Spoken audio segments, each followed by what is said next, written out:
This sauce will make your taste buds sing. If you aren't barbecuing like a Brazilian this weekend, now that should be illegal.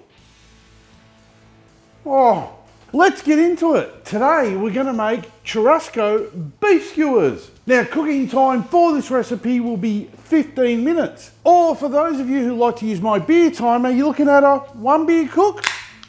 Cheers. Did you just give me a cheeky little thumbs up? Thank you. To make this recipe, we're going to need 1 kilogram of flank steak. And this piece of flank steak weighs in at 1.7 kilograms. And once out of the packaging, we can see we've got 2 pieces of meat. This one weighing about 1 kilo, and this one about 700 grams. So guess what?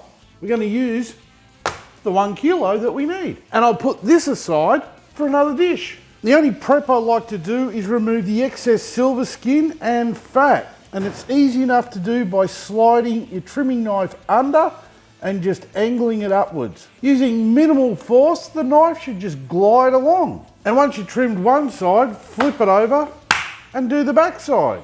Same deal, slide your knife under the silver skin, angling it up, and it will just slide off. And this hard fat, we definitely need to get rid of all of that.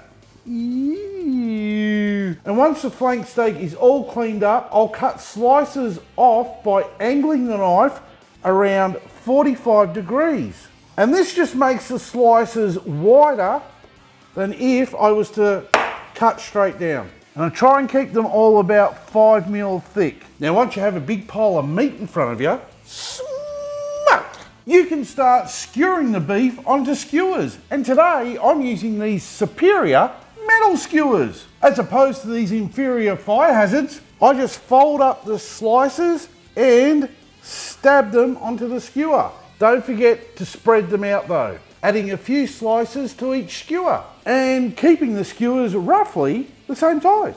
And once they are all made up, we can season them with some salt flakes. Don't forget to flip them over and season the other side. And then pop them in the fridge until you need them later. The salt flakes will start to draw out moisture from the beef. This will help that salt to dissolve. It's going to be drawn back into the meat, tenderizing it and seasoning it. How good science. What is Brazilian churrasco without chimichurri? It's a disappointment your mouth doesn't want. So best we do something about it and grab a jar. Add to that half a cup of extra virgin olive oil, all of it, every last drop, every last little bit. That's enough. 3 tablespoons of red wine vinegar, a teaspoon of salt flakes, and half a teaspoon of finely cracked black pepper. Stir this up and taste it. Mmm, yummy. You just made the easiest salad dressing, usually called a vinaigrette. That's French for ooh la la, oui oui, and ha ha ha ha ha. But this isn't Chewy Salad Show. We need chimichurri. Grab a bunch of parsley and we just want to get the leaves off. We don't want the stalks. And then roughly chop it up. Not too fine, we want some texture. And you want to add about half a cup to our jar. Then grab some garlic, smash it, grab 1 clove, chop off the ends, slice it down the thickest part, but not all the way through. Then fold it out, and it's the easiest way. I thought it was the easiest way to peel it. Ta-da! Like magic. Dice it up nice and fine. And then place that into the jar. Let's add a tablespoon of dried oregano, not to be confused with the American made-up word, oregano. And to give it a bit of a kick, we'll add a teaspoon of chili flakes. Put the lid on the jar and shake it up.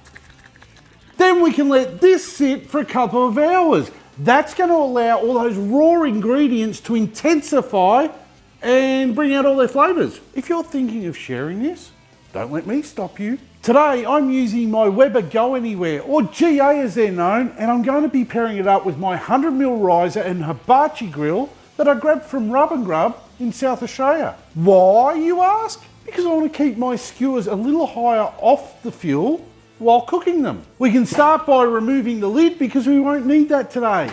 Making sure the bottom vents are wide open, and that's going to allow as much oxygen to that fuel as possible. And then adding the riser, and then 3/4 fill a chimney starter with lump charcoal, light it up, and once it's all ashed over, dump that into the GA.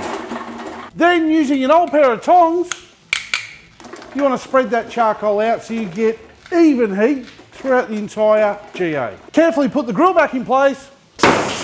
All right, stop being silly and put the real grill on and let that warm up for 5 minutes. And after 5 minutes, we're going to oil the grill down. When the grill heats up, that metal expands, opening up all the pores in that grill. So by applying the oil, we are filling those pores and creating a non-stick surface. More science for you. Now that the grill has had time to warm up, we can get the skewers on and see how all the salt has dissolved and been drawn into the beef as if like magic. All we need to do now is get the skewers on. Listen to that sizzle. After a couple of minutes, we want to flip all of the skewers over. Oh, look at the colour we're already getting. And we're going to keep turning them until they're fully cooked. But how will we know when they're fully cooked? By using one of these. It's an instant read thermometer. We need the internal temp of this beef to be reading 57 degrees Celsius. And that will give us a perfect medium doneness. If you push the internal temp any further, you risk the meat drying out and not staying moist. Smut. So just keep flipping the skewers and checking the internal temp every time. We do want to see some charring on the meat. Charring is flavour. Burning them is not. Did you know there's a link in the comments to help support this channel? The meat that is going to make your mouth happy this week is ready. So start swinging it around and let everyone have a look. Smuttier than last night in the spa bath. I mean, by allowing the beef flavours to shine through and the salt just amplifying the natural flavour. We have created some delicious Brazilian churrasco that everyone is going to love. All you got to do now is place them on a platter and bring in the chimichurri. Shake it up and then drizzle some schnizzle all over that glistening tasty meat. The charring of meat is called the Maillard reaction. And the Maillard reaction happens when many small simultaneous chemical reactions occur within the proteins and sugars in your food when they are subjected to heat while cooking. And this transforms not only the flavour, the aroma, but the colour of your food. Look at that! Look at it! Perfection on a stick! Well, on a metal poker anyway. The only thing left to do is serve them up and eat them while they're hot.